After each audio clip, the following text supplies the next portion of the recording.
Have you ever noticed two people can walk into the exact same situation?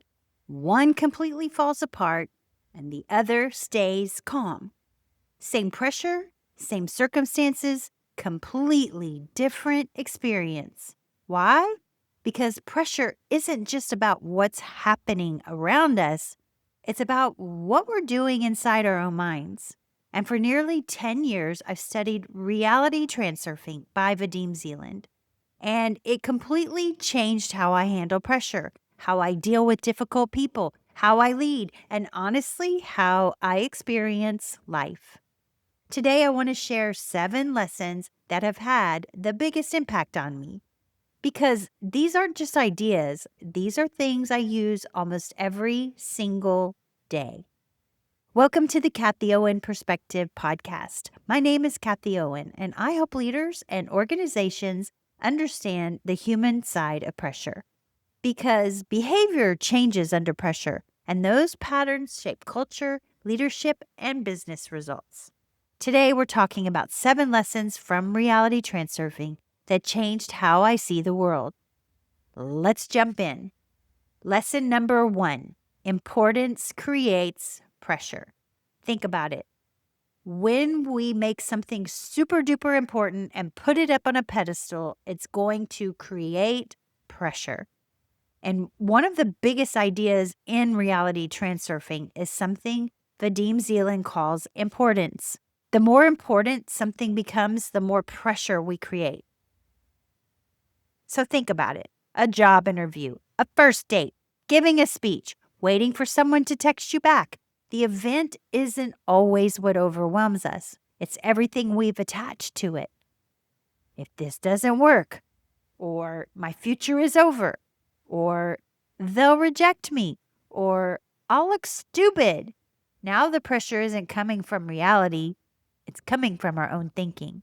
I've watched this happen inside companies. Leaders become so attached to looking competent, they stop listening. Employees become so afraid of making mistakes, they stop innovating. Pressure expands because importance expands. The event didn't change, the meaning did. Lesson number 2: pendulums feed on your energy. This is probably my favorite concept inside the entire book.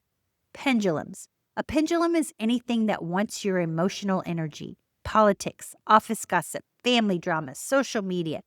The person that always knows exactly how to push your buttons, traffic, even the argument you're having with someone, inside your own head, while you're driving to work. Oh, yeah, we've all done it. The more emotionally hooked we become, the stronger the pendulum becomes. One of my favorite quotes from the book is, "Lack of fulfillment and dissatisfaction are the pendulum's favorite dish." When I first read that, I laughed. Then I realized how often I had been feeding things that deserved none of my energy. Lesson number 3: observation weakens the pendulum. Here's what surprised me. You don't always have to fight. Sometimes you simply observe.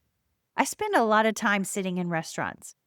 Most people think I'm just eating lunch or watching a baseball game, but I'm actually watching.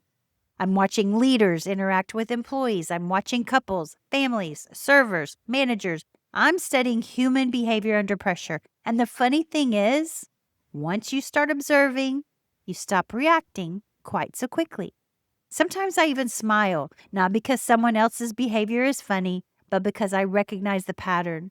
Observation creates distance. And guess what? Distance creates freedom. Lesson number 4: ask better questions. Years ago, I would ask, why is this happening to me? Now I ask something completely different.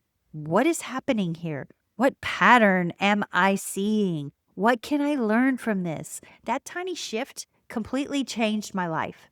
Victim questions keep us stuck. I talk about the victim-victimizer cycle all the time. I also have several articles on the victim-victimizer. But a victim question or even a victimizer question does keep us stuck. Observer questions, on the other hand, make us curious. And curiosity is incredibly calming and, let me add, powerful. Because once you're curious, you stop needing immediate answers. Lesson number 5, observe before you react. This is where reality transurfing overlaps beautifully with my work in human patterns under pressure. Pressure wants speed. Your nervous system wants certainty. Your emotions want immediate relief. And observation says, wait. Hold on a second.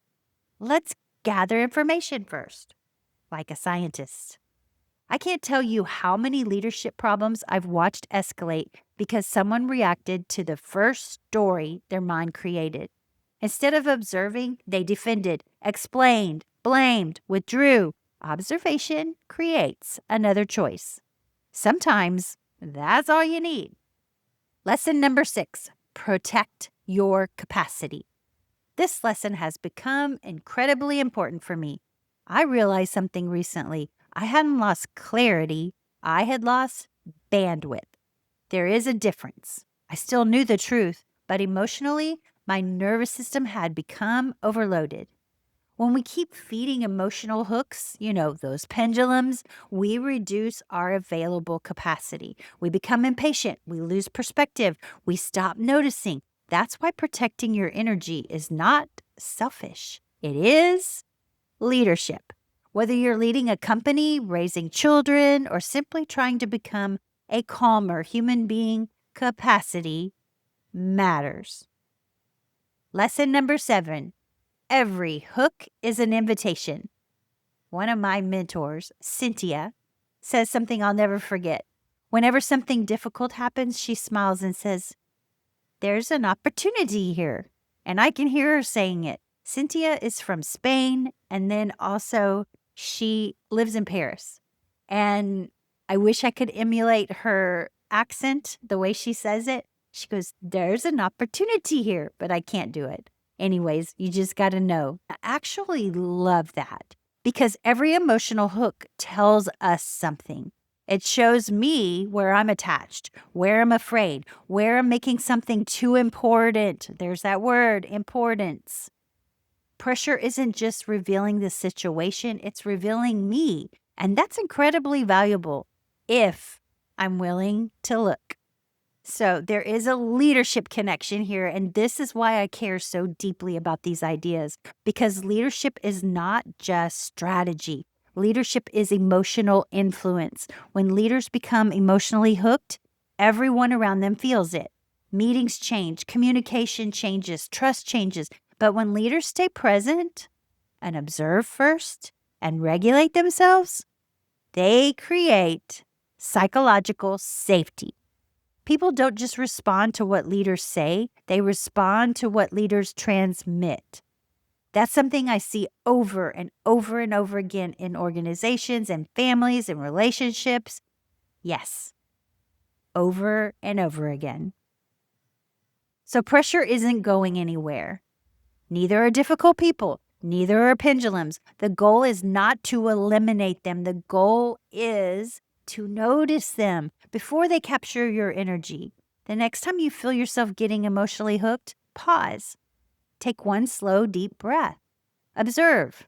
Maybe even smile. And then ask yourself, what is trying to capture my energy right now? Because the moment you notice the pattern, you're no longer trapped inside of it. You've already started taking your energy back. Every episode of the Kathie Owen Perspective podcast has a companion blog post with bonus resources, additional insights, and links to dive deeper into today's topic. I'm also the author of Human Patterns Under Pressure and The Truth Bubbles Up. You'll find links to both books along with the blog post in the description and show notes below. In fact, on YouTube, you will find a link to the blog post in the very first comment. So if you enjoyed today's episode, I'd love for you to like this video, subscribe to the channel, and share it with someone who could use a little more clarity under pressure. Until next time, keep observing because pressure doesn't just reveal the world around you, it reveals the patterns within you.